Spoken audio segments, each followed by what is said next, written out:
గురువుగారు మరో ఉత్తరం చూద్దామండి. కొండపల్లి నుండి గోవిందరావు గారు పంపించారు. దేవాలయ ప్రహరీ గోడల మీద తెలుపు ఎరుపు రంగులు ఎందుకు వేస్తారు తెలియచేయండి అని అడుగుతున్నారు. ఇవాల్టి కాలంలో దేవాలయమని గుర్తించటానికి ఆ రంగులు వేస్తున్నారు. ఇంటికున్న రంగులే దేవాలయానికి ఉంటే ఏది ఇల్లో ఏది దేవాలయమో తెలుసుకోలేడని వేస్తున్నారు. కానీ న్యాయంగా సప్తవర్ణ ఆశ్రిత అని శాస్త్రం. 7 రంగులు వేయాలి. దేవాలయం ప్రహరీ గోడలకు కానీ స్వామి యొక్క గోడలకు కానీ 7 రంగులు వేయాలి. ప్రధానమైన వర్ణం పసుపు. పరమాత్మ పీతాంబరధారి కదా.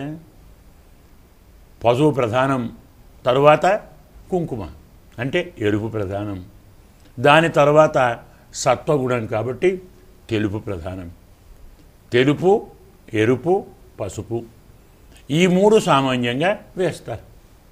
పరమాత్మ యొక్క దేహము కాంతి నీలం కాబట్టి కొందరు నీలవర్ణము వేస్తారు.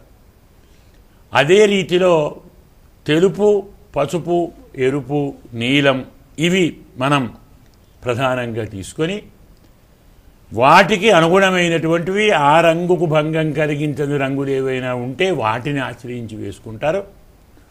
తెలుపు సత్వగుణానికి గుర్తు, ఎరుపు రజోవర్ణానికి గుర్తు, నలుపు తమో గుణానికి గుర్తు.